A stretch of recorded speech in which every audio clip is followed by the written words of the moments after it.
The opening scene of White Lotus told us exactly who we should be worried about. And it's this moment right here where I was like, uh-oh, you're in danger. I'm not saying that I predicted who was going to die. All I'm saying is that if nothing else you learn from this season of White Lotus, they did so well, was to portray the family man and the boyfriend as the two most dangerous people on this whole show. Of all of them. Now I'm going to break down because I think some people are still struggling with why this not only is not a love story. This right here is how women die. This right here is how women die all the time. This just happened to be an oopsie, but this right here, this dynamic right here, you are in a dangerous relationship if this is what you're doing all the time. Now, I'm going to go back and kind of spell it out more, scene by scene. But just, I want you to compare it to, even though this guy, what's his face? Frank. Wow, Frank's done a lot of crazy stuff. Still healthier than Rick. Literally went off the deep end.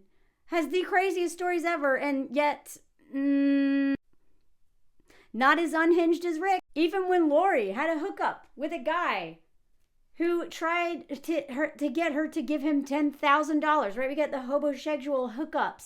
Hooking up with a strange man you literally just met and ending up in this scenario, jumping out of a window and being hit, smacked by a woman.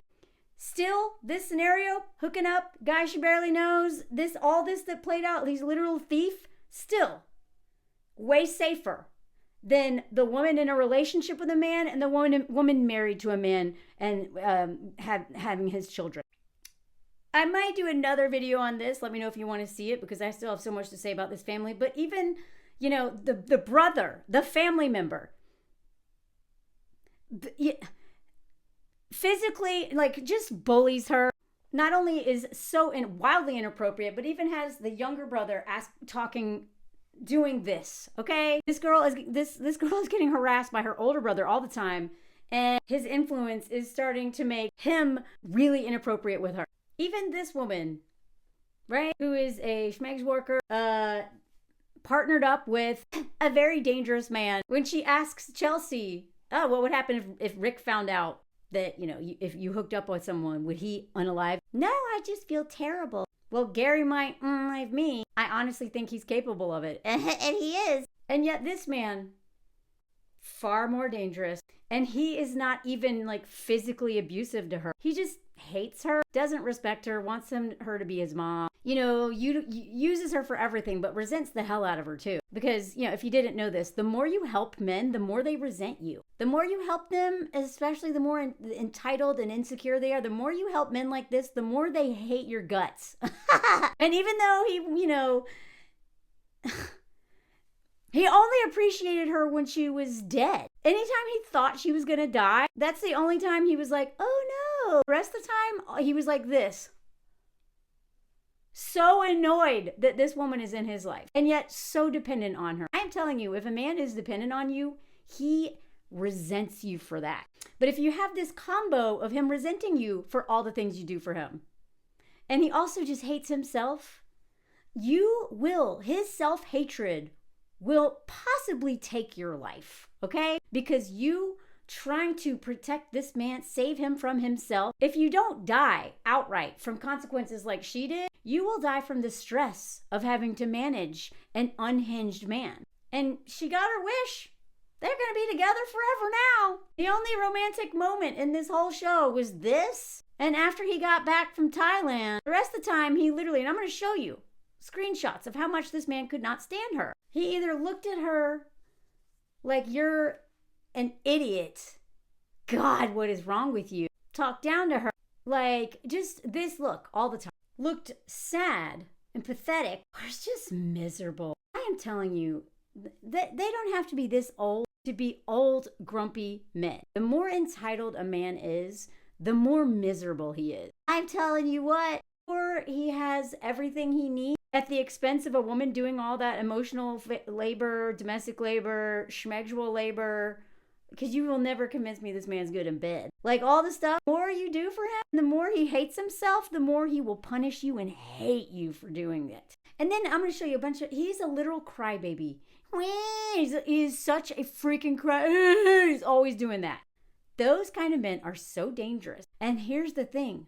So many women were rooting for this guy, rooting for them. This kind of man will ruin your life. I am not exaggerating. This kind of man will ruin your life, crush your soul, suck the joy out of your veins. You will feel like a shell of a human being when you get out, if you ever make it out of a relationship with a man like this. It doesn't have to just be a man, but if you date men and all the violence that patriarchy has indoctrinated them and the entitlement and the selfishness, you will never be the same if you date a man like this. Even after you recover from all that, your outlook on life will never change.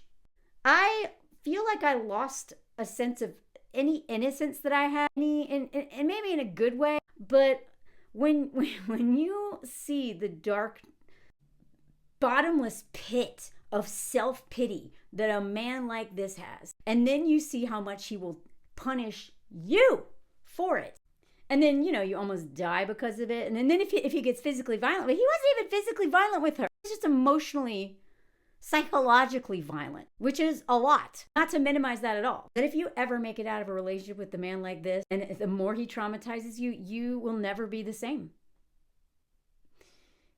Luckily, I got my joy and my spirit, but I was so close, man. People saw a difference in me. They could see it in my eye. I looked kind of dead inside, like them. This is what they do to you. And then the irony is that, again, if it's not this sad sack of a boyfriend who hates you, but it's a more like successful, like more positive, but still super entitled patriarchal man that you share kids with, all you have to do is say like, I don't know if I want to live. I mean, she's a whole, hell no, I've talked about her. She's got her own issues. But if you dare to say something like this, I don't know if I want to live if I don't have comfort and money.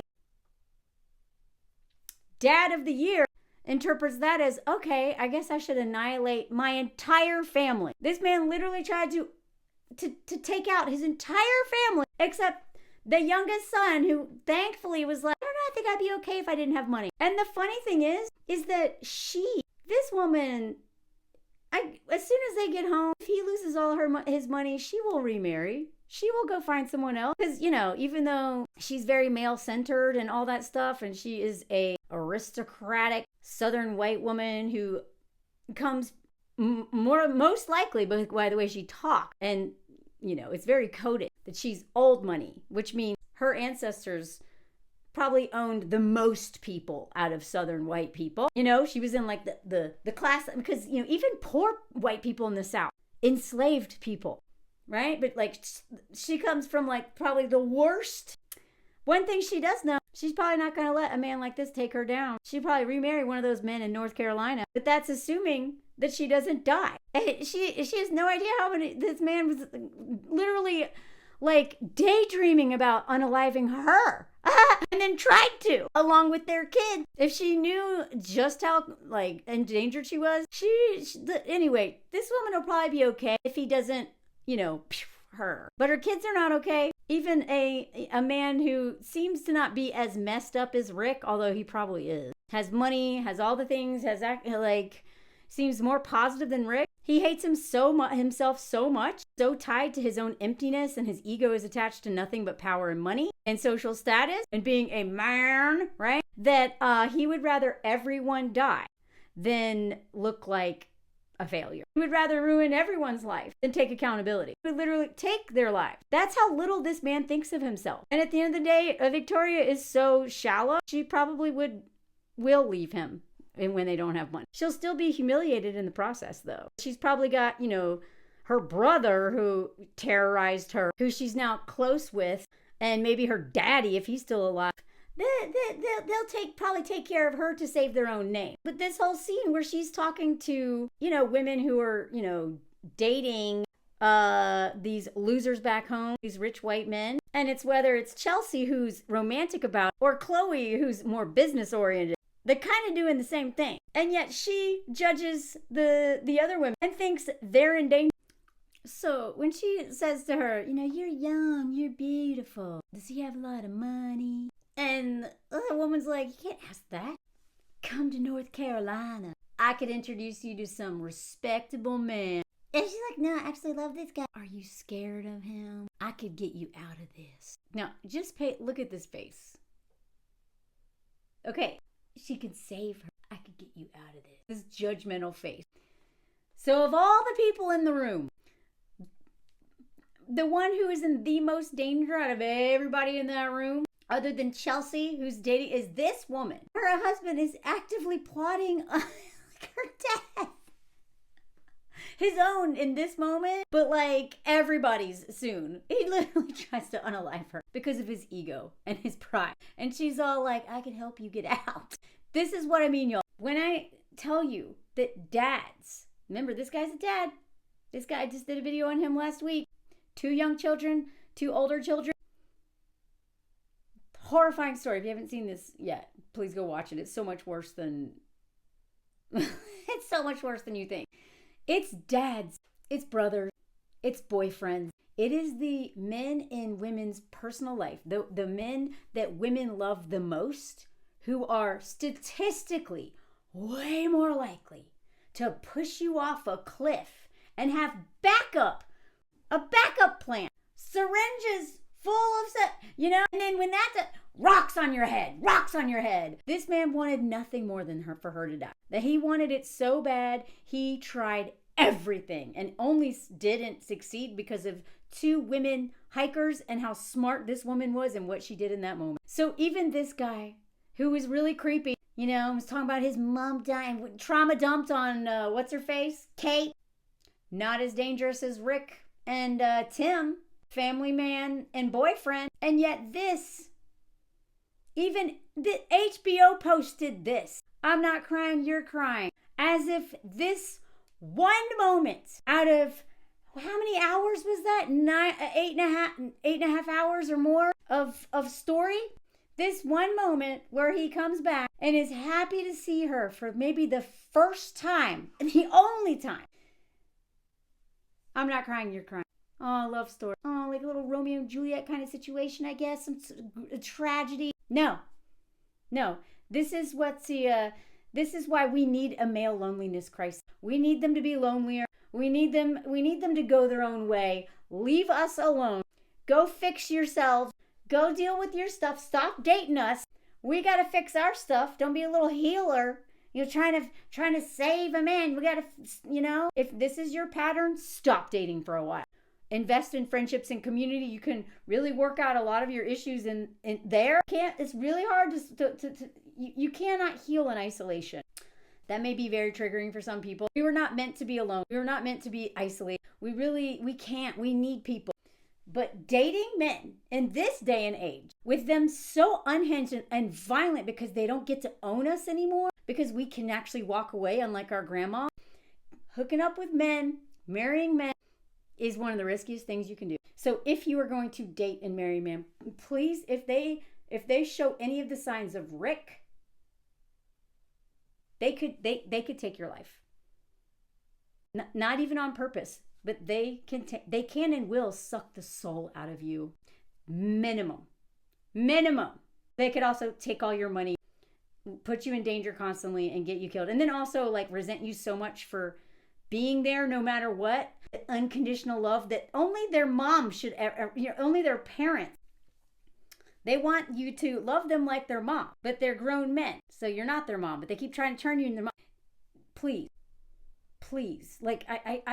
I find it so disturbing how many people think this is a love story. And here's the thing, and I say this as somebody who I felt bad for him watching this show. I'm not above that. He reminds me of my dad, okay?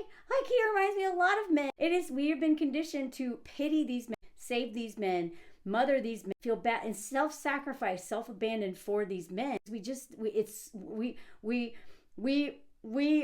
center their, joy, their safety, their happiness, their ego, their shame. We center them over our own lives. As somebody who almost died trying to save a man, I am telling you, it never ends well. You end up dead, or at the very least, wanting to be dead.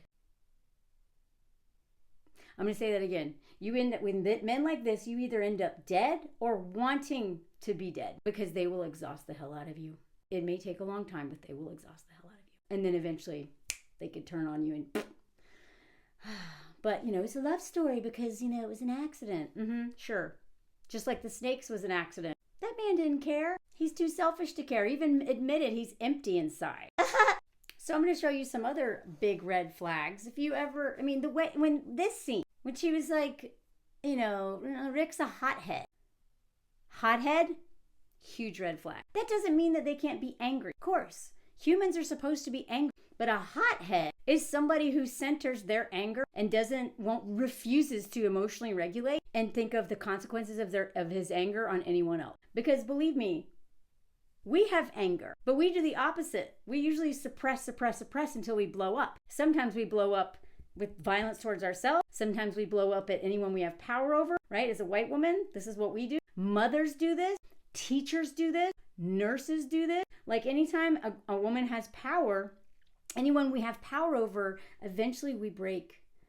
Our anger, if we are being abused, our anger, we can only put it towards ourselves so long. And eventually, either we take our own lives or we snap and we take it out on someone who we have power over.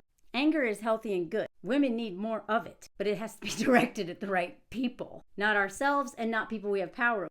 Men, they need to not center their anger, center their rage, and make it everyone else's problem. But if you, like, this scene right here, I was like, you're literally saying it. You're saying all these things. Before, it was just the way, what she was doing. To me, it was very obvious that she is his crash pad. She is his service animal, right? She's just a little Labrador that goes around and serves him and tries to make his life easier and comforts him and tries to bring him down. But he is a grown-ass man who can do that, but he won't. He won't, because he does it in front of other men. And that's what I want. Please don't think that these men cannot regulate. They can. They do all the time. They do when they have to. But instead of dealing with all the emotions from all that stuff, they just complete the cycle of violence and take it out on everyone around them who they have power over. He gets into fights, but I'm always there to calm him down. Have you ever dated a man like this? I have. And I meant, but I remember the first time I was with, and didn't date much, but I was kind of dating this dude. Dating is not even the right word. Hooking up with this dude while I was couch surfing. We were out dancing and he got drunk and he almost got in a fight. And I remember I started grinding up against him to distract him, to deter him, to keep him from getting in a fight. Not only because I wanted to protect him, I wanted to protect the person he was going to fight. I wanted to protect the girlfriend of that guy. I wanted to protect myself from the consequences of this man's fight. Because who knows what's going to happen? Who knows what kind of chaos will happen from two men fighting? Sometimes other people get pulled in. Like I say all the time, women and children suffer the consequences of men's bad behavior. Whatever is going on with men, the women in their lives and the children in their lives will always suffer more than the actual man, other than death. Maybe he'll die. But even then, she's cleaning it up. And when Chloe, who's dating the man she thinks is capable of unaliving her, the one who, should be worried, right? She's teaching Chelsea lessons all the time. She's pretty predatory, and the way she went after Lachlan and her attitudes around younger men, I find very disturbing. But she's basically just acting like a man under patriarchy. And she's sitting here warning Chelsea how dangerous this is. It's a waste of time. You're trying to rescue him. He's like my child. Yeah. That's because he made you his mom. And I've already done a whole video on her sickness around this, okay? And she's like, he's 50. Okay? So even when they're 50, 60, 70, 80, 90, they still act the same. Little boys who want someone to mother them and love them unconditionally like a mother, but fork them like an unpaid schmegs worker. I could never cheat on Rick. I'm a romantic. I'm an empath. She tried to warn her. You know what happens to girls who are romantic. They end up broke, homosexual, brokenhearted, or worse. What's worse? Well, you find out. You find out at the end of the season 8, or episode 8. So let's jump back to, it wasn't the first scene, but it was the first scene that wasn't a flash forward. The first scene we meet them, almost immediately. He's smoking, just doing whatever he wants. The Radcliffes, Tim's like, my wife and I are bothered by the smoke, and immediately her arm goes behind to smooth him the way you would a little baby, to de-escalate her unhinged man. That's her job. And the thing is that patriarchy expects us to do this. We break up more fights than any man ever had. I cannot even tell you how much women break up fight. They actually are counting on us to break up fight. They're waiting for someone to do it, and they know that we'll do it. And when I was leading teenage boys who were like really angry teenage boys who were in trouble, and I was leading them in the outdoor, I was taught by my job to be the one to jump in there because they're less likely to hit a woman. What world do you live on? But in public, maybe. All right, they had a point there. But they literally instructed the female instructors to jump in there to de-escalate because we could be their mom. We could be the voice of reason. And they would be more embarrassed and have more consequences for punching a woman than, say, the male instructor. Okay, great. I mean, I get I don't disagree with the logic behind that, but it made it crystal clear for me in that moment. These men are counting on us to do this. And at the same time, it's only so they can save face. But eventually, they won't care if you're doing, okay, it's okay, honey. They're going to still do what they want to do if they really are determined to do it. But the reason why he can be this unhinged is because she's there. He knows that she will de-escalate. So then Saxon comes over, and he's going to stand up for daddy. And this whole thing happens, right? Now they're going back and forth. And they start at it, right? They're getting heated. Notice Mama Radcliffe's not doing anything. She's very male-centered, but she doesn't have the savior complex that Chelsea. In fact, she usually eggs him on. Let me know if you want a video on that. Because the way that this woman encourages her oldest to do stuff like this. Maybe not like this, but to be like a jerk. Look at this moment right here. This is what he was waiting on. This is the moment I knew. This opening scene. This is the moment I knew. She is a parentified girlfriend in a situation with an unhinged man. She is his mother. She's his emotional support, whatever. And the fact that she's younger means she also has less power than him. So it's even like worse because he doesn't respect this young woman. He's going to talk. This is why I tell you, I'm not saying that younger men or men your own age are any better than men older than you. But what I am saying is there's something that comes with the power dynamic of a man older. If he is super entitled, he's older than you, and he has more money than you. They love having someone they can talk down to. So she pulls him back, de-escalates it, and he's still, this whole like, I'm not doing this because of her, but if I could, I would. It's all performance. He needs her so that he can be this way. And then, of course, they're over there judging. The second scene with these two, only the second scene we see of these two together is him showing up and being a naysayer. They give him this lovely gift when they arrive. I don't need that. But not only he's an antagonistic prick who has made him a younger woman into his mother, he's also a grumpy old man who is just a stick in the mud. That's all. He's just a stick in the mud. My sister and I call this old white man syndrome. I know it's not just white men, but like white southern men. Like, these are the worst. So first interaction, they're making introduction. And Mook, oh man, this poor woman, her facial expressions are so good, especially in the next scene I'll show you in a second. Now, of course, you're so pretty. Elsie makes friends by complimenting people. She makes male friends by going after like broken men and telling them what's wrong with them and healing them. And she that's how she made friends with Chloe. Oh my God, I love your dress. Now I know that part of this is just women like hype each other up, give each other compliments and stuff. But she's like over the top. Isn't she so pretty? Like it was a little weird. Like, I don't know. It seemed there's a deeper layer to this that I was like, ugh. It's just so pretty. She said it like 3 times. Let's just go to the room. What's your name again? Oh, I love that. Please stop talking. This is their second scene together. She de-escalates a fight, and he tells her to shut up because he just can't handle listening to her talk. The next scene we get together, she mentions that he's barely worked. Okay. So he's kind of, unemployed man. Like, even if he's a criminal and has all this money because of, well, I don't know if he inherited it or if it's from criminal stuff. I know it's criminal stuff. But maybe, who knows? But he's got a lot of money and doesn't work. Even unemployed men with money are a menace to society. I'm telling you, men who don't work, good luck. Good luck. It brings out the worst in them. I used to be a yoga teacher, of course you do. And then this whole conversation, we've been traveling so much. We were going to go back to Bali, but then one day he woke up and he's like, we're going to Thailand. Yeah, and once he gets an idea in his head, you can't argue with him. Isn't that right, babe? Okay, so he is authoritarian also, right?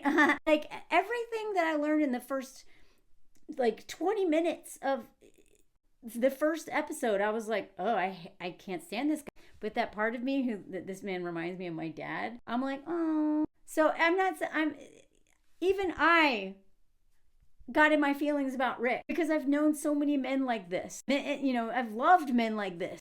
And they've always done so much damage to my life. It's still my default to be like, oh, and they're like, no, Melanie, don't feel sorry for them. Stop. Just look at his face. He's always just so judgmental and grumpy. Now, she's judgmental too, but she's happy and judgmental. I love her face. She keeps looking like, like, what's wrong with this guy? But okay. This is some serious emotional labor. Y'all know I talk about Emotional Labor, the book by Rose Hackman.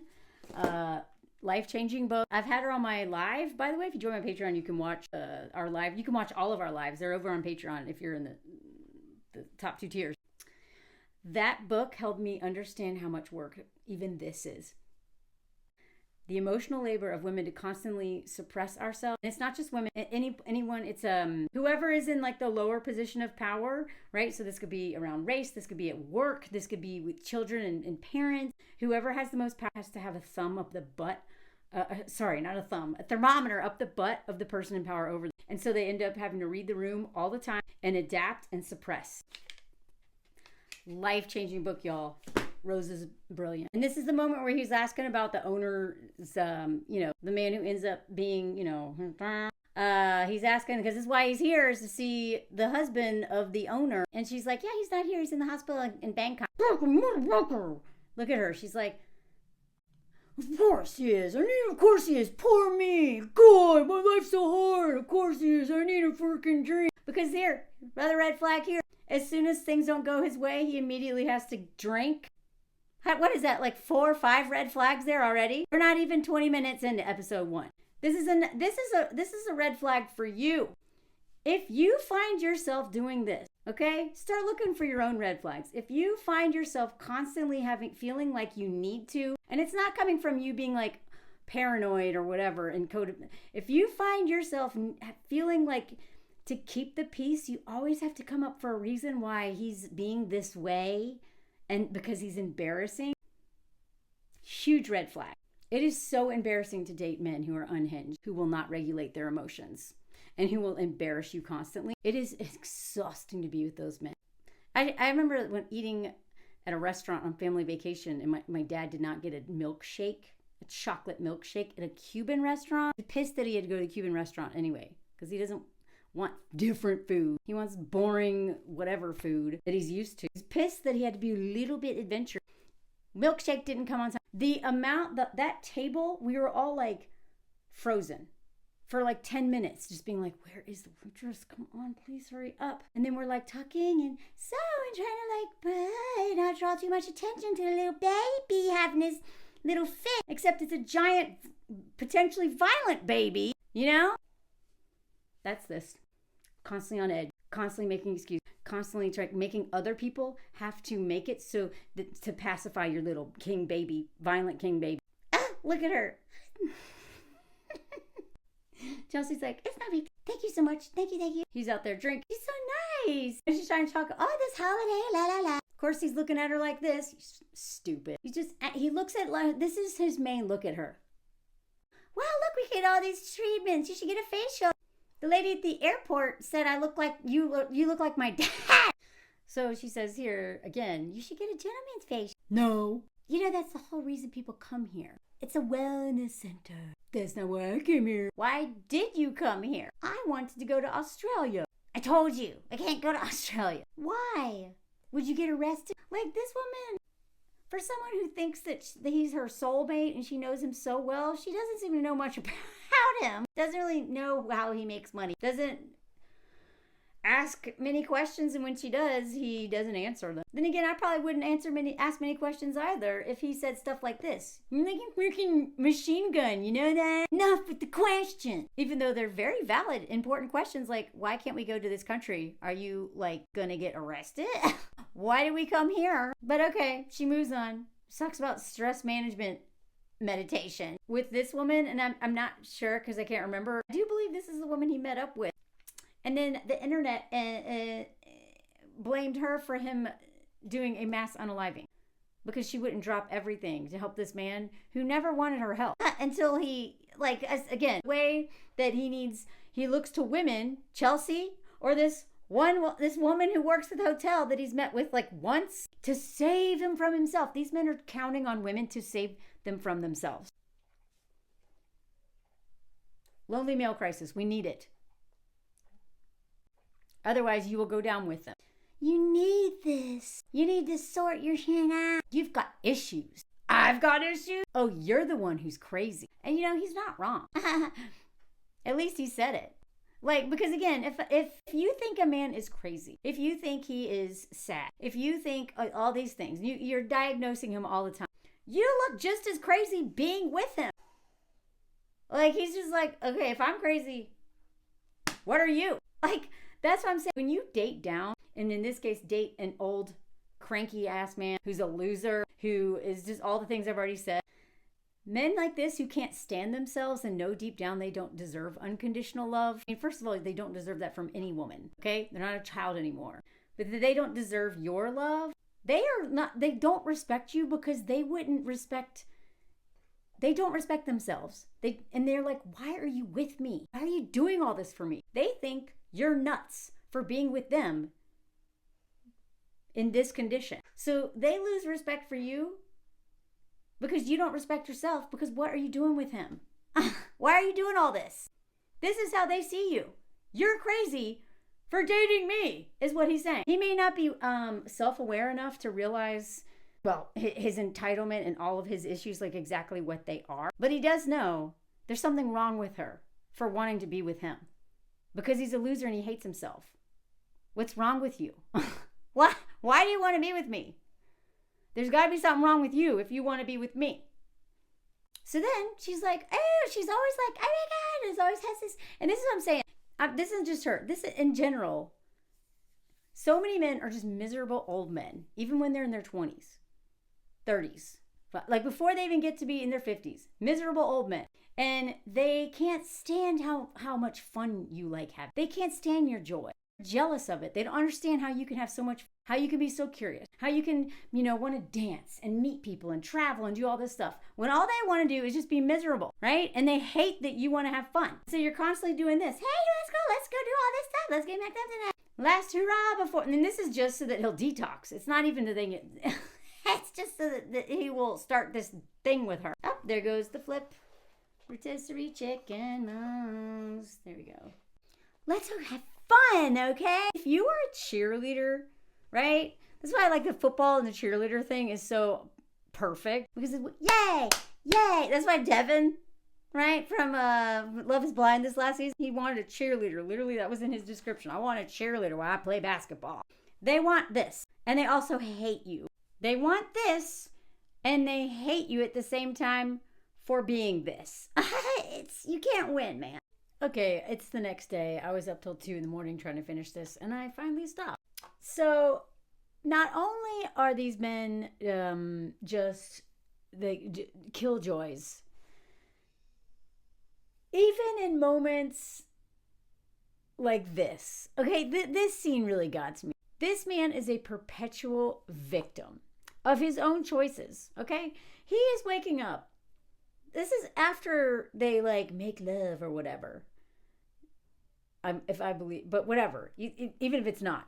Waking up with this beautiful young woman on his chest, you know, sleeping safely in his arms. The arms of a man who will then her, or, you know, indirectly her. As soon as he wakes up, sun in my eye, immediately is like, God, get this bitch off me. Like, he's just like, he tries to move her off of him. Now, look, cuddling is all night is ridiculous, okay? Like, I highly do not recommend it. It is exhausting. And, you know, men are just like, we are their battery chargers, okay? So a lot of women get sleep divorces, and that is how they save their marriages. Like, I've done videos on that. This isn't about that, okay? This is like, this to me is he's just like everything. He just wants her off of him. He wants her away from him. He just feels smothered and yet is dependent. This constant push-pull of I need you, I need you, I need you, but I fucking hate you, get away from me. Y'all, this is such an awful way to live. He's trying to do it. He just like wants her off of him. And then when he can't and she starts to wake up and, you know, reasserts herself, he's like, oh, my life's so hard. The victim mentality of these men, these broken men who will not deal with their daddy wounds and their mommy wounds. They are just miserable men. They're miserable people. It's not just men, okay? It's not just men who have this mentality, okay? But I'm just saying they are very dangerous because of patriarchal violence. These kind of men, because they have so much more power, and because of the way we've been conditioned to serve them and self-sacrifice at every month, these men will destroy your soul. This look all the time. I am telling you, it's so, you know, and the thing is that she wants so bad for him to go back to being a joyful person. I doubt he ever really was joyful, but maybe they had fun in the very beginning. But this is his default. Poor me. So he finally does go and talk to someone. Like, this man is 50 years or over when he should have talked to someone, okay? He should have been going to someone a long time ago. And I know that it was... Like, I understand the generational thing there. It's like, he's not, is he a boomer? No, he's not a boomer. He's what? He's probably Gen X, I guess, right? Like, I know, but you know what? I'm Gen X. And I've been going to therapy since I was a teenager, right? I know that's a privilege to go to therapy. Anyway, this man finally only goes because she was like, you need to go see her. And then, of course, he's a jerk to her. At the end, he wants her to save him because she won't have a last-minute therapy appointment, so he just shoots up the place as if it's this woman's job to save him. So they're in their therapy session, and he's just like, oh, doesn't want to be there, right? And this is the other thing. If a man cannot live without weed, please be careful. Because I'm not saying that men who smoke weed are a red flag, okay? I'm not saying that at all. But what I am saying is if you're with a man who uses substances not recreationally, but because it's his medicine, and my ex literally used to call it his medicine. And he even got me smoking. And I went to kid jail for that stuff, okay? I don't really smoke much. I don't really like the impact it has on me. I used to do it all the time until I got in a lot of trouble. I was on house arrest, okay? All that stuff as a teenager. So I was like not interested in it anymore. And that little hobo got me smoking again, okay? Which clouded my mind. And that's why I ended up staying with him so long, because I couldn't think straight. But I hated that he smoked so much. But when I saw what he was like when he wasn't smoking, I was like, oh, no thanks. So his medicine, I started paying for because I don't want to deal with this man, okay? So I started, subsidizing his medicine because the man can't deal with himself. So he needs something all the time, like a pacifier. But this is another reason why he's so miserable, because he can't get weed there. So he's asking this lady who's supposed to be helping him with spiritual life how he can get a weed shop. So she does her best to try to like help this man. Do you remember a time in your life when you were totally stress free? Because she was like, she asked him about his stress level, and he was like, at White Lotus, he says he's 8 out of 10. And she was like, what? Like, you're on vacation, bro, and you're still stressed. Even as a child, when you weren't stressed. Well, here we go. Well, my mother was drunk, Annie. Oh, well, wonder where you get this from. She OD'd when I was 10. So, and again, like, this guy has probably had so much trauma. Join the club. A lot of us have. But he won't deal with it. And men who are so tied to patriarchy, which means not dealing with their stuff because they don't want me, and not giving up power over women, and just really just they would rather literally do anything but go. And I know this, then go to therapy. Therapy is not the solution to everything, but they do anything but look at themselves, like truly look at themselves. They just run. And then they blame everyone for their problems their whole life. Now, I'm not saying this is exclusive to men, okay? I blamed my dad for a lot of my problems for a long time. And then I realized when he was drunk telling me about his problems every night and crying about it, I was just like, oh my God, I'm going to become this man. I blame him for my problems. Doesn't mean that he didn't seriously shape who I am and cause a lot of trauma. But this is what I'm going to sound like one day. The man who harmed me the most is complaining about the man who harmed him the most and blaming him for everything, and doesn't see how he's perpetuating harm just by being drunk and telling me this stuff and crying to me, even though he abandoned us and then did a bunch of other stuff. Do you know what I mean? These are hard things to deal with, but he doesn't. It's like men, especially because of their entitlement under patriarchy, will literally blame. Even when I was a climber, I couldn't believe the women would blame themselves if they couldn't climb, and the men would blame their shoes. I was like, this is so interesting. None of these men seem to hate themselves when they can't climb something. It's always something. Their shoes, the rock, you know? This is a gross generalization, but I'm just saying this is how it plays out under patriarchy, how we're conditioned to deal with things. She's like, so, your father? Never knew him. He was, schmurder. The irony that this is the man who ends up unaliving his own father. Of course, because this is the other thing. He clearly blames his mother for everything, which is also a big red flag. What are we on now? Anyone taking notes? Did you make it this far? Moses is asleep. Did you make it this far? Let me know if you made it this far. Any man who is mad at his mother for what his father did, even if his mother is the one who lied about it. You know, he's all like, my mom OD'd when I was 10. And my dad was a victim just like me. Real fun shit to talk about, right? You know, this is deflecting with jokes. I've done this. She was like, well, meditation can bring, we're going to talk about that father in a little bit, can bring relief to psychic pain. Meditation helps you see the identity you've created that brings you suffering. And look, I've never had an identity. Yes, you have, bro. I know that you're kind of a shell of a human, but your biggest identity is being a victim, right? That's it. Never the source of your problems, always the victim. Even a victim of Chelsea. I don't need to detach. I already have... I'm already nothing. And I do think this is insightful, but he's missing his entitled victim crap. That is what he's operating from. He's a victim, but he doesn't want to explore why. He is a victim of a lot of trauma, I am sure. But that's his only identity, is being entitled and being a victim. That's when I realized my ex was very dangerous. Is I was like, how could someone whose dad almost unalived his mother, who saved his mother from his dad. Well, that could have been a lie for all I know. Who grew up so poor and had so much trauma.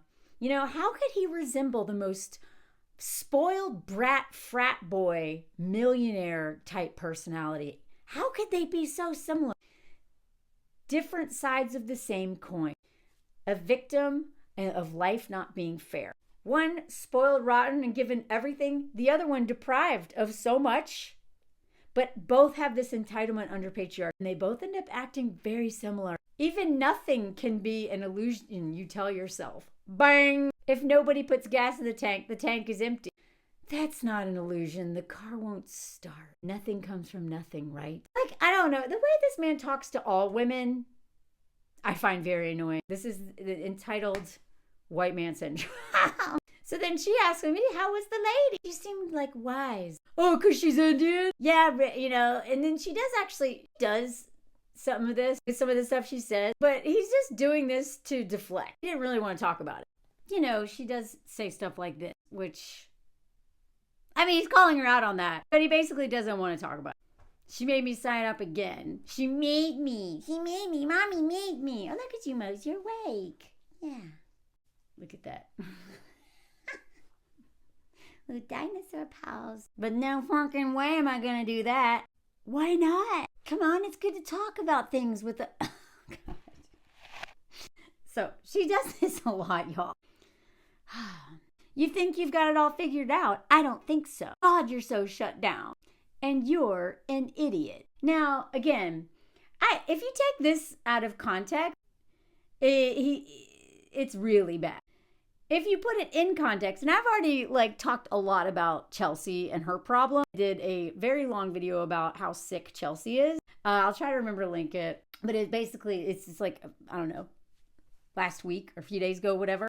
But I kind of understand why he's saying that, because she's attacking him. You're sick. You're da-da-da. And again, what's wrong with you, Chelsea? Why are you with this man? So, but at the same time, if anyone that I am dating ever called me an idiot,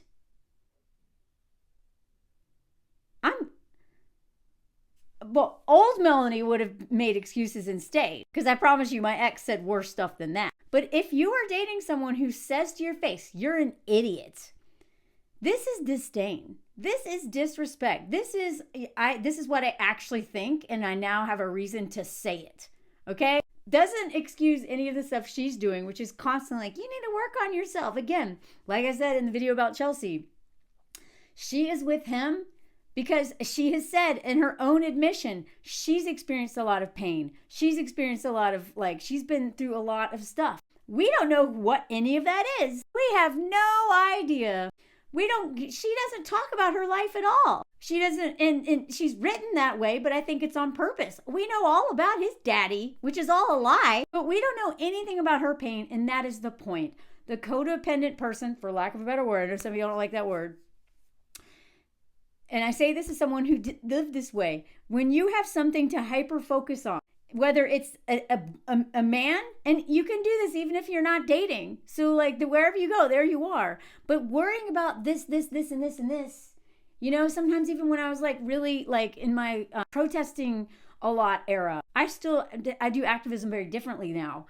It's still very important to me. But I just remember being so wrapped up in saving the world and being focused on fixing everything and part of that, it's not that stuff isn't important, but part of it was to absolutely avoid myself.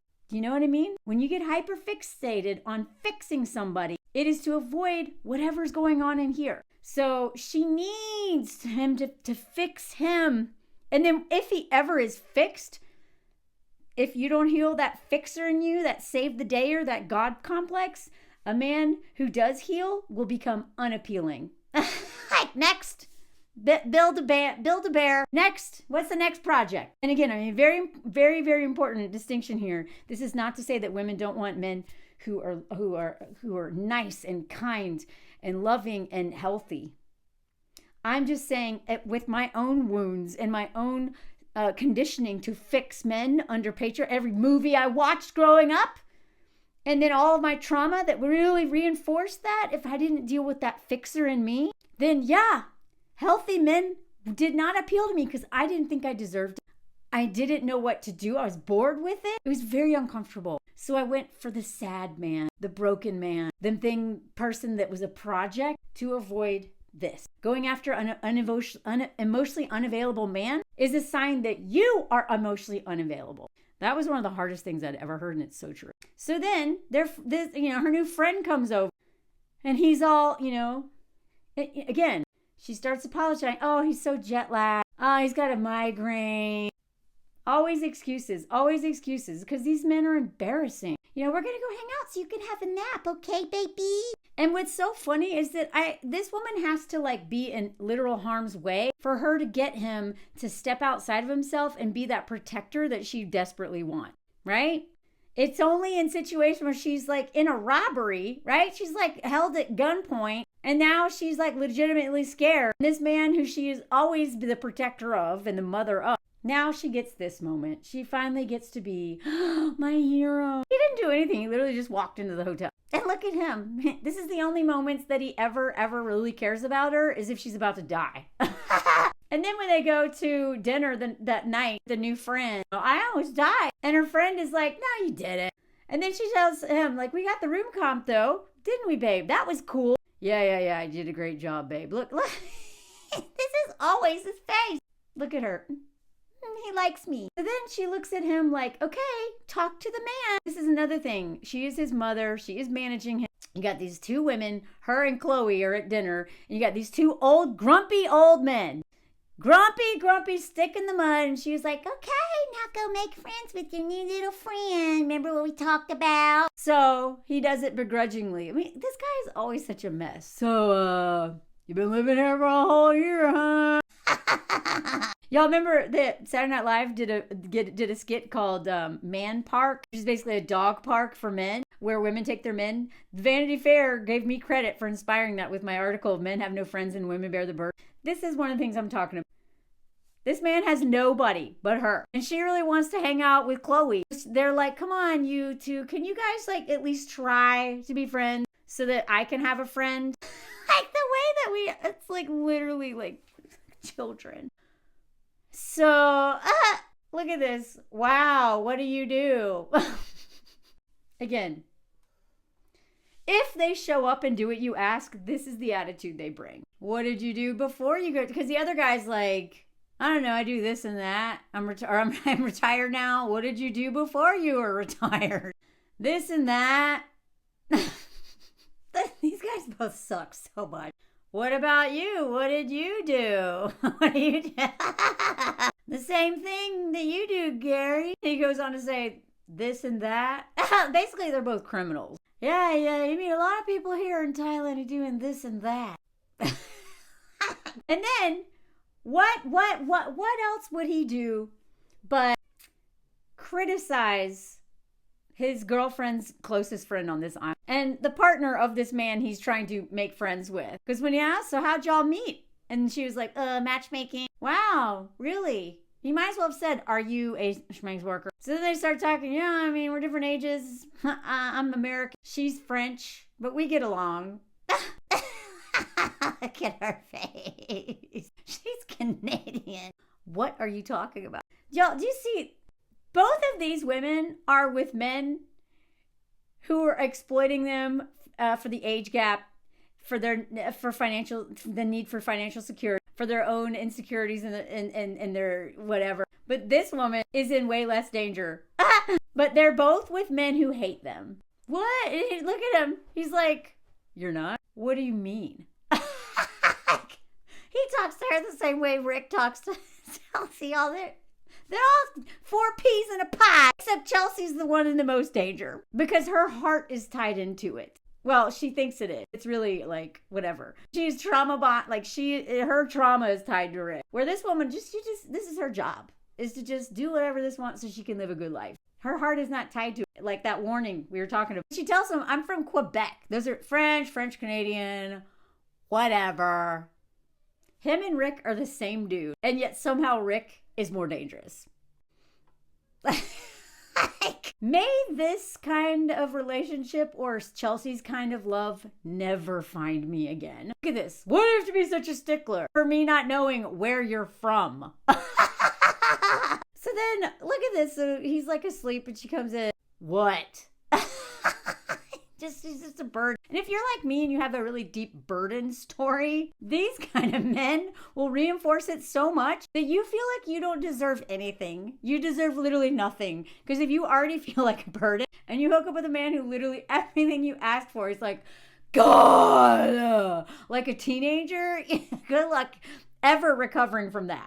I almost died today. See, she has to almost die for her to be able to have a tiny bit of a victim status, because you can't compete with a man like that who it's his whole identity, even though he has no identity. No, you didn't. She was held at gunpoint. The dude was literally pointing it at her. No, you didn't.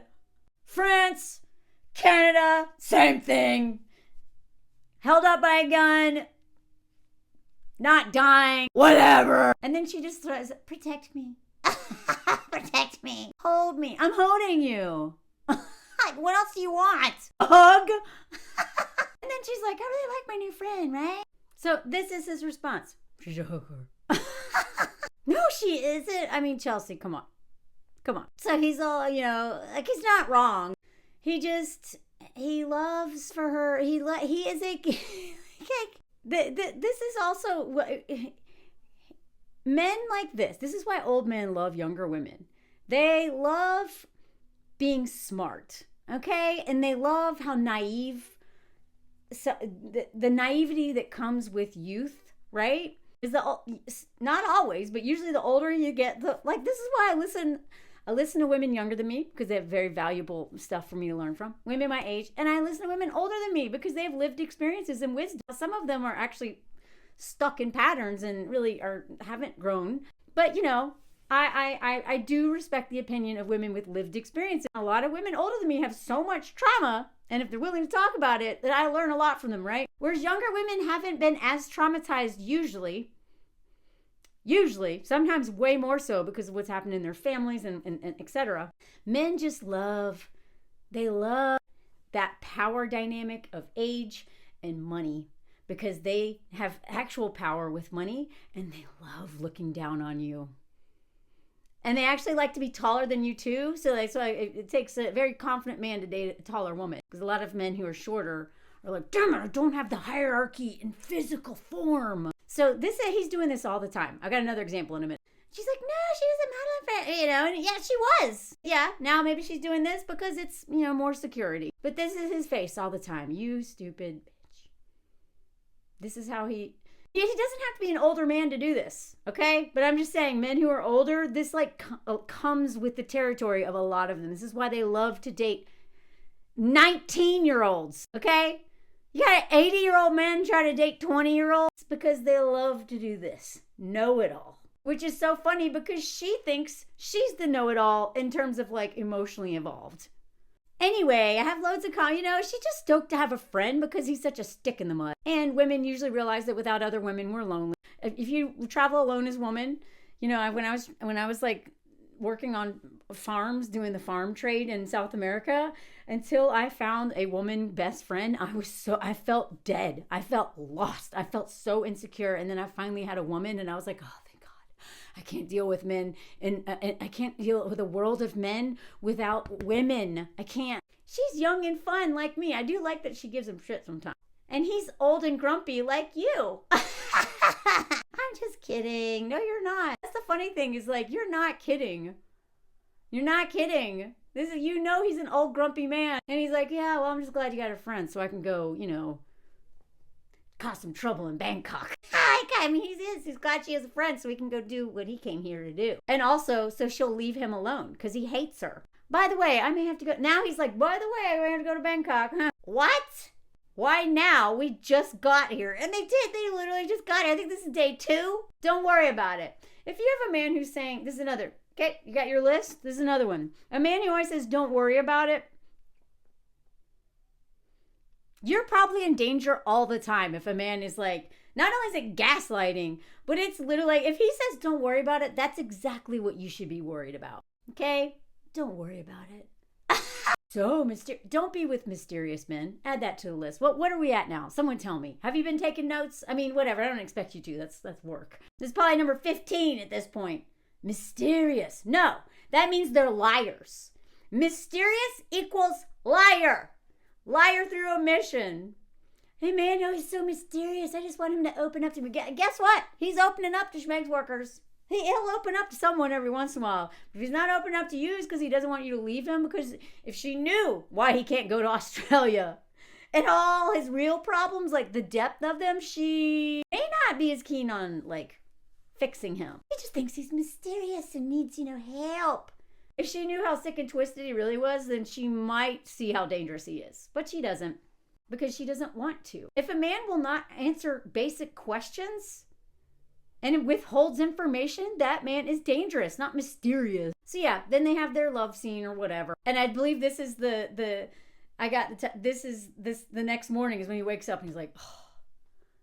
Tries to move her arm off of him. So another example of old men talking down to you and loving an uncultured woman that they can, school and feel superior to. So when they go out to dinner and she gets a little bit of wine and she was like, that's not enough wine. And he was like, duh. He's also being very classist here. She's from Manchester, okay? Now, I don't know if you know the difference, but one of my best friends here, I have two British friends. One of them is from London and sounds very posh.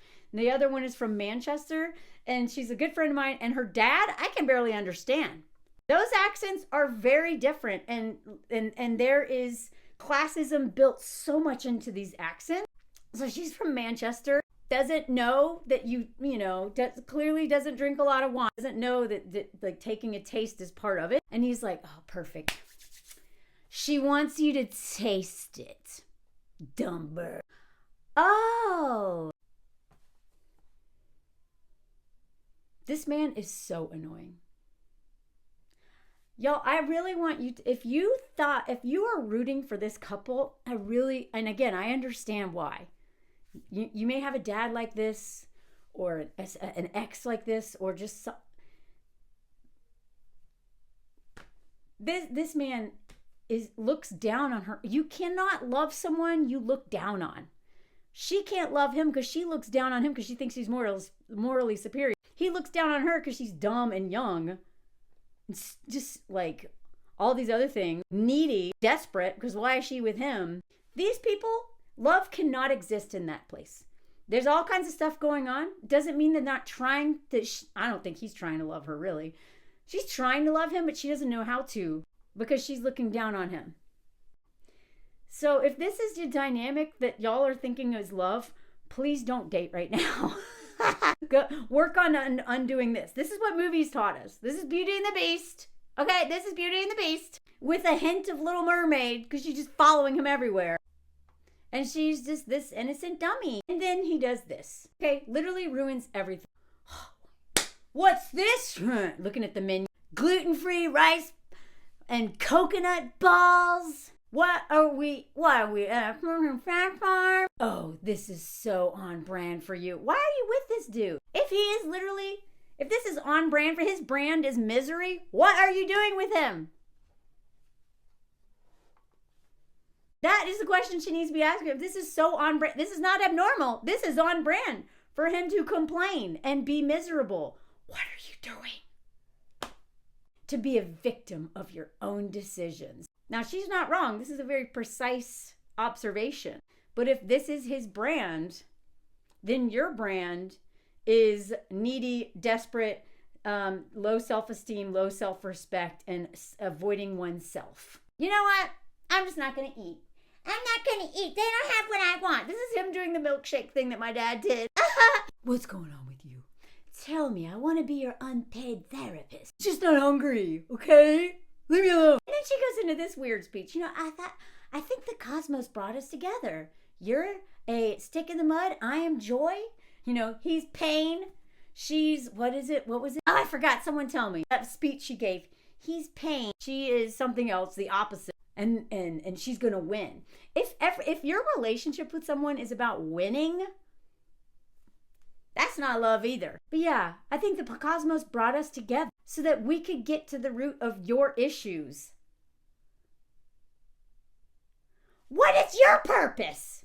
The cosmos brought y'all together so that everything is about him and his issues. Okay, because you clearly have none. Do you see what I'm saying? She is very sick. Okay? This is a very sick way to live. And I say this as someone who has been working on recovering from this mentality. It is so harmful to yourself to be living this way.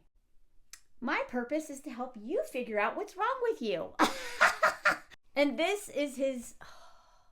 I mean, you can understand why he's annoyed by this, right? Like, they are feeding into each other. And even though he has more power and all of these things in this situation... Do you understand? Like, they feed into each other. She antagonizes him with, you're so sick, you're so messed up. And he's like, oh. It's exhausting to hear someone tell you that all the time when they refuse to admit that they're sick too. But at the end of the day, this is his go-to. He would do this with anybody, okay? He does this with everyone who works there. He does this with everybody.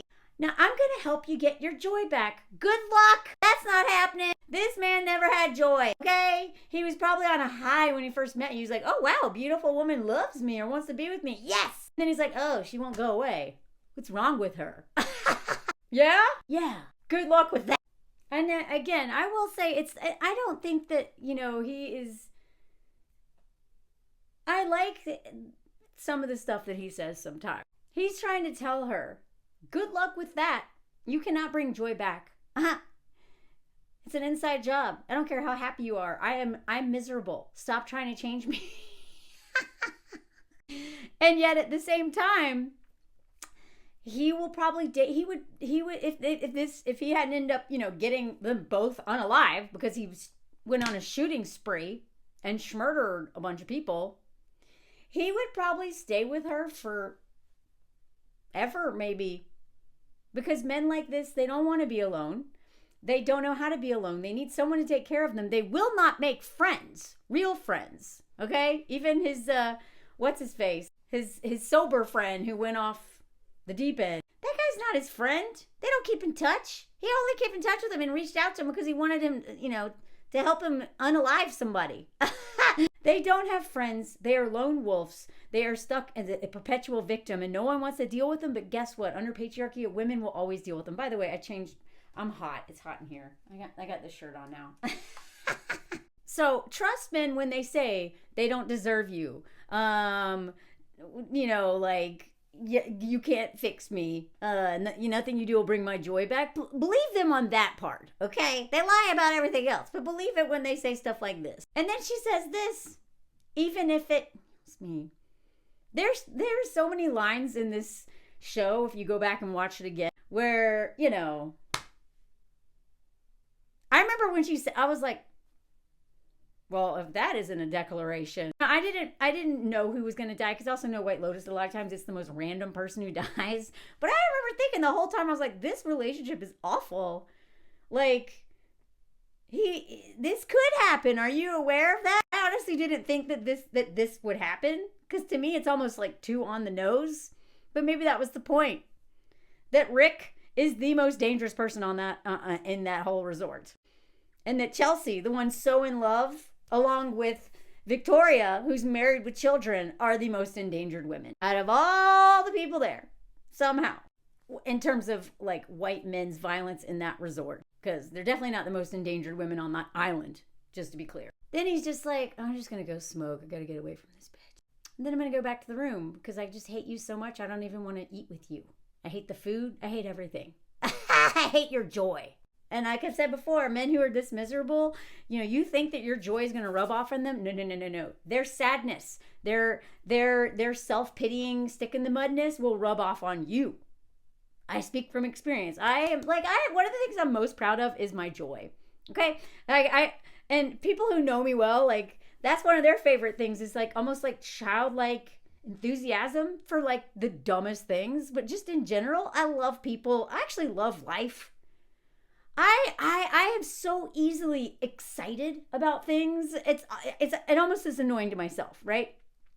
And men like this love being around women like me to crush it. That was a big lesson. I had no idea that there's men out there who love women who are like, generally positive people, to smash it. Is it Trevor Noah? Loves this exotic bird just to clip the wings and put it in a cage. I'm getting that quote wrong, okay? So then, you want to get in some tantric later? Like, she'll do anything to make this man happy. How is she any different than Chloe? Except for she thinks she loves him. Would that make you happy? Because this line right here is not coming from a place of desire and her really wanting it. What will bring you joy? Will Fork and me bring you joy? I'll do it. I'll do anything. This way of life is about self-abandonment in order to save men and to avoid yourself. And it is deadly. Please, if you see yourself in this cycle, please work on this. Then he goes out to smoke and then, just causes problems with the other psycho. I love that these two psychos hated each other, and really it's because they're the same. Now remember, first night there, when she met Chloe, it's, what's that? First she said like, oh, I love your dress. And then she's like, my boyfriend's hiding from me. No way, my boyfriend is too. Again, they're both their boyfriends are hiding from them because they are the same. One's getting paid, the other is not. That's the only difference. Although there is a payoff. I made that whole video about Chelsea, her payoff. Why is she in this? Go watch that as a supplement to this if you haven't already. Your boyfriend hides from you too? Yeah, he just tells me to get lost because I get on his nerves. Wow, me too. Honestly, he's so freaking boring. I almost don't even care. And that's what they also have in common. Rick is boring. Rick is boring. You know, he's not, the only reason he's not boring is because he's got so much trauma and is like, but if he would be even more boring if he was happy. That's what the draw for her. He's not interesting. He just needs to be fixed. He's a distraction from herself. So when he does go to Bangkok, she's been calling him this whole time, checking on him. He didn't even answer because he couldn't be bothered. Finally, she gets him in the morning. Oh, I met up with an old friend. Oh yeah? Did you guys go out? Again, this is his mother calling. No. So with such a simple answer and pretty unbelievable answer, yeah, right, I called you, you didn't answer. She also knows that he went there to find some dude that he thought unalived his dad, okay? She's got a reason to be worried, even though he said, don't worry. But he's an old man. Literally, this is a teenager talk. God, you're so annoying. Yeah, it must be so annoying. Me caring about you. Oh, she gets to be a victim now. And then doesn't miss a beat. Please come back. I don't know what to do if I'm not worrying about you constantly and bothering you and telling you how much you need healing. I'm gonna come back tomorrow. But bad luck comes in threes, blah, blah. I just don't want anything bad to happen. Remember, she is convinced she's not wrong. But she has to be there rubbing his back to keep him out of fights. He's a fighter. Remember she said he's crazy. She's there to calm him down. She doesn't have a sense of purpose with him being gone. That drives her crazy. Now, I don't also want to say that, like partners are supposed to reassure each other, to touch each other, console each other, help. There's nothing wrong with that. But that opening scene was her preventing him from fighting. Very different. There's another scene. You never tell me anything. It really hurts my feelings. I don't know how many times she said this. Okay, so many times. You never tell me anything. Mysterious. And he's like, she starts crying in this scene. And he's like, knock it off. Don't cry. I'll come with you on the boat. Right? She has to cry to get him to do anything. She has to almost die to get him to care. There's also this scene on the boat when he was telling her that he was going to go to Thailand. And she was like, tell me, baby. And he's just like, goes into his dumb dad story. My dad was here trying to do the right thing. Again, this is so common. So many men who were abandoned by their fathers, which is very common, right? We don't have a male loneliness crisis. We have a men who were abandoned by their fathers crisis. Okay, male entitlement crisis, all kinds of things. But it's a male abandoned by dad crisis. Not just dad. They'll make up stories like this. He was this hero in Thailand, and I gotta avenge my daddy. And then he ends up unaliving his dad. One day he just disappeared and they never found him. My mother, she told me that the name of the guy who did it, and he owns this hotel and half of Thailand, I guess. So I'm gonna avenge my daddy, the good man, who abandoned me. And of course she's like, oh my God, how did she not know any of this? How long have y'all been dating? And then she's like, wait, is this you kill my father, prepare to die kind of thing? I don't know. Yeah. And then this, again, she doesn't love him. She feels sorry for him. That's not love. Look at his ear. Don't ever think you're in love with a man you feel sorry for. Doesn't mean you can't ever have moments of feeling bad for your partner. But if that is the driving force you feel really sorry for and pity your boyfriend or husband, you're in danger. And again, she's like, please don't go to Bangkok. How can you even be sure this is the right guy? It happened so long ago. How do you know? Because my mother told me, okay? On her deathbed. Don't forget stuff like that. But what's the point? She's got a point here, right? What's the point? The guy ruins my freaking life from day one. That's why I'm so happy. Him. I can't climb this route because of my shoes. I hate my shoes. Right? Never ever. He's never the reason for his own happiness. It's his dad. And really, it is his dad. But in his mind, it's the man who took his dad. If he only had his daddy, his dad was a good man. And this is the thing. The way that he needs to believe his father was a good man and he's avenging his father is the same way he really desperately wants to believe he's a good man. And he does that by avoiding looking at his part in anything. Blames everyone else for his problem. And I swear so many men and people in general too, to face the pain of our parents and what they've done to us, the more we try to not face that pain or become hyper fixated on it where it like paralyzes us, the more we end up like Rick. He has to answer to me. That's when she's like, oh my God, you're going to kill somebody. You just need to look at his face and I need to tell him what he did to me. Y'all, okay, I just want to remind you, you will never get closure from the other person, okay? Whether it's a man you thought who took your dad's life, or if it's your abusive ex, or just that ex who was, the closure comes from within here, okay? Stop trying to get closure from them. You will be so unsatisfied. If you ever get it, which you won't, it'll probably cause more harm than good. You don't need closure, okay? But Rick's just gotta tell this man what he did while he's still alive. She's like, no, I think you're going because you want to unalive him. I don't want to talk to him. Come on, I know you. This is what you do. Okay, so Chelsea, if you honestly think that he is going to unalive somebody, what are you doing with this man?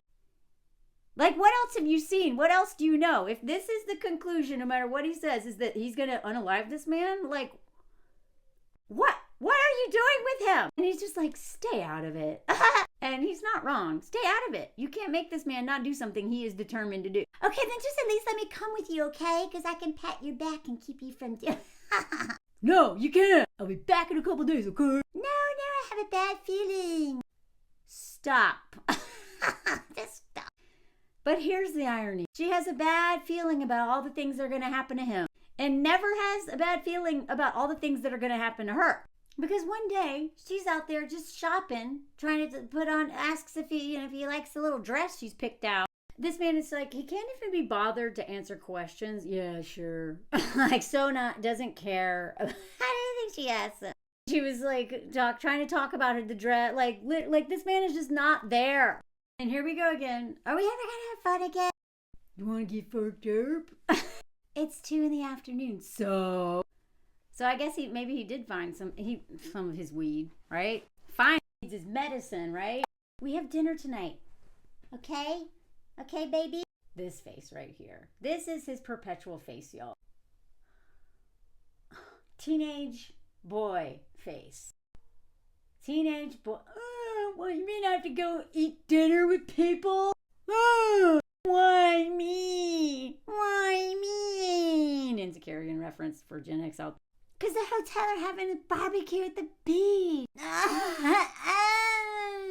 There's a reason why I make fun of King Baby so much. It is nothing will dry you up down there more than a grown man doing this all the time. I got a boo-boo. It's exhausting, y'all. Why would we want to fork babies? Babies are more mature, like, it's more like king toddler. It's honestly, it's an insult to babies and toddlers. I just don't know what else to do. Because at least babies and toddlers can't help themselves. And they also are so loving and just so adorable. But they can't help their temper tantrums. But these men, God, he's just and then he's like, hey, there's a snake show. Let's go to the snake show. And that's there where he's like, wow, snakes. Oh my God, they can kill someone. Oh, hello, Mose. You're coming back already. He doesn't like to be alone very long. That was literally like 3 minutes. He's like, oh, poor snake. Oh, I feel bad for the snake. Well, the snakes are literally innocent. They're just trying to survive.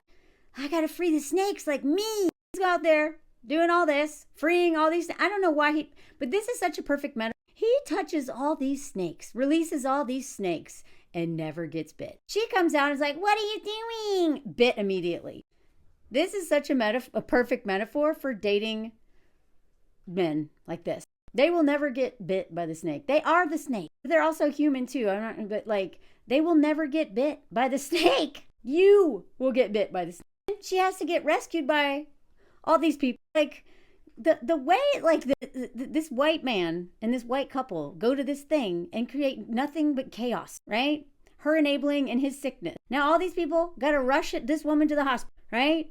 And all these people are, and then he's like, oh, hey, I gotta go. Now he cares, right? And it's probably not even because he cares about her. He just feels bad. He feels guilty. But as soon as she's like fine, like he goes right back to being a jerk. Which is why I'm like, please, again, do not believe that scene on the beach. This one, that he even, this is a whole nother controversy about why these two don't follow each other anymore. I don't know. I don't want to go into celebrity gossip. But I will say that the way he's talked about his past, it sounds like him and Rick, he used to be Rick in a lot of ways. Do not be fooled by this picture, because the moment The moment he's back, everything's good, and he's like, appreciates her. Not the moment. Maybe 5 minutes later, he's like, God, this bitch talking again. Ugh. He doesn't care about her again until this moment right here. In this moment, she finally has nothing else to say. It's on her deathbed, as she is bleeding out, that she looks at him and finally can accept the truth that this man that she loved all along never loved her, was never looking out for her, was never going to protect her. And I doubt she had the time in this dying breath to realize that she actually never loved him either. She wanted to, she tried to, but all of her savior complex, all of her stuff, her codependency, her avoiding of herself got in her way of being able to truly love somebody, including herself. Because who's got the time if you're just so busy fixing someone? This is a super tragic story, but it is not a love story. This is a horror movie. This is what you will be if you end up with these men. And even if you don't end up literally like this, you will spiritually feel like this, emotionally feel like this, even physically feel dead. Okay? And I will share one last comparison. Towards the end of that relationship with that hobo who I literally felt I saw a photo at the time of a big man hugging a woman, and she was like a skeleton, like it was like a I wish I'll never forget the image. I can't describe it, but he was literally sucking the life out of her. That's why I use the parasite metaphor. I used to get up and dance to techno every morning as a way to just get myself like, woo, just to get energy out and just to have just feel like emotions. It's really hard for me to feel emotions if I'm not in my body, and I'm always in my head and not in my body. I live from here up. So riding my bike, dancing, doing physical things is how I feel emotions. Crying is now how I feel emotions because I'm in my body feeling tears. It's a beautiful feeling, but I used to resist crying, right? And so I used to dance. And as soon as I started dating him, I started because I didn't want to dance in front of him and whatever. But even when I was alone, on the rare occasion I was alone, I remembered that he had actually, that's when I realized, and I was on my way out, but I was I was in a holding pattern because I was starting a job in California and I was trying to tie things up. I was trying to save as much money as I could, not realizing how much danger I was truly in, not realizing he would literally try to unalive me outright by driving me off a cliff. And, and then he would violently grape me and all this other stuff before I left. But I remember realizing, oh my God, I am so far, I was doing so well and I dated this man and I have backslid so much that I don't even have enough energy and joy and will to dance. And dancing felt like a spiritual practice to me. I would literally just thrust my hips and dance and techno, and it always put me in a good mood. And it really helps me with my creativity and writing. I also never wrote anything while I was with that man. But when I was so worn out by him and felt so depleted from being so obsessed with all his problems and all of his drama, because a lot of them weren't even problems. He literally created drama all the time too, to wear me out. When I realized that not only was I exhausted, I'm smoking now. I don't even know who I am. People have said they didn't even recognize me because that glow, that joyful energy about me was gone. But I didn't, I tried to dance and I couldn't even dance. I couldn't. And I was like, oh my God, it's going to take me a long time to get back to this person. Everything I'd worked for. I was 36 at this time. Everything I had worked so hard, y'all, to get over this inchmest and all of this stuff, man. I had worked so hard. And now I felt like I was not only at zero, but below zero. Now I still had the wisdom and all that stuff. But on every other level, I was in the negative. I was devastated. Utterly devastated, y'all. I was so scared of how in such a short period of time, again, I knew him for 10 months. We were official for maybe 6 or 7. Imagine what years with that person would have done. So I'm telling you, if you're in a dynamic like this, please rethink things. Please get help. I'm going to put my shirt in the camera now. Okay. This is who we this kind of energy. I didn't even like cat. Thank you, Erica. You made me like cats more. Please listen to me. You won't even know who you are if you end up with men like that. They're vampires and you're not helping them. You can't save them. Anyway, let me know if you like this. Please join my Patreon. This was a long one. These are really like hard to make, but this was just, I don't know. There's something I didn't want to miss the opportunity to talk about Rick, because just like with the Gabby Petito thing, I feel like I know Rick really well, like that kind of man. And I don't know. Do y'all find this helpful? Because they're really hard for me to make. Sometimes they're emotionally hard. They are very time consuming, especially around a TV show. But they're really important to me because I just didn't know this stuff going into dating, really. Anyway, let me know. Please join my Patreon. I have a live on Sunday that I'm really excited about. It's over on Patreon, all that information. I'll probably post it on YouTube as well. And I've got travel content. I'm actually going back to the U.S. For the first time in 4 years to visit my mom and see some friends, but really because I need to see my mom. I haven't seen her so long. So I will have some culture shock kind of content coming this summer, and through the point of view of Anthony too. He is fascinated by the U.S., by the way. And also Patreon is how I pay my bills. It's literally what pays my bills now. I get some from YouTube and TikTok, but really it is. So I just want to say some shout outs right now because I took a poll. Thank you. Hold on. Emily, Kayla, Paris, Lynn, Ms. D, I don't know what to say. You know who you are.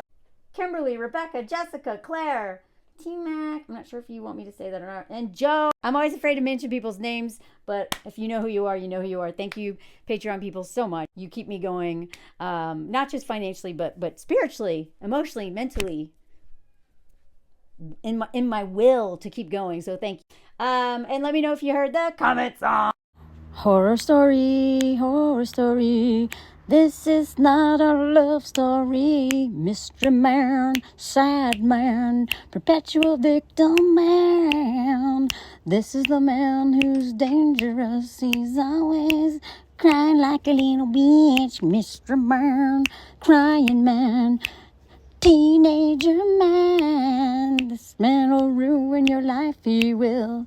You need to worry about him, not the other man who gets you bitten by a snake. This man's actually safer. They both hate their girlfriends, but that one's safer. This one's more dangerous because she loves him. Mystery man, sad man, broken man is dangerous, just like this man.